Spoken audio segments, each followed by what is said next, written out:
লাঞ্চে গরম গরম খিচুড়ি। এর জন্য গরম জলে চাল, ডাল, সবজি পরিমাণ মতো নুন, হলুদ দিয়ে সিদ্ধ করে নেব।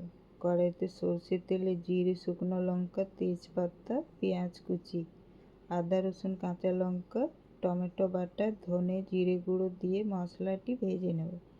এরপর সিদ্ধ করে রাখা খিচুড়ির মধ্যে ভাজা মশলাটা দিয়ে 1 কাপ জল দিয়ে নেড়ে চেড়ে আবার কিছুক্ষণ ফুটিয়ে নেব।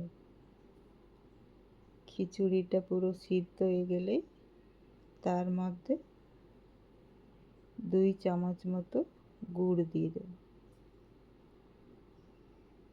গুড়টা দিয়ে কিছুক্ষণ আবার রান্না করব। গুড়টা পুরো গলে গেলেই ব্যাস রেডি হয়ে গেল সবথেকে ইজি লাঞ্চ, গরম গরম খিচুড়ি,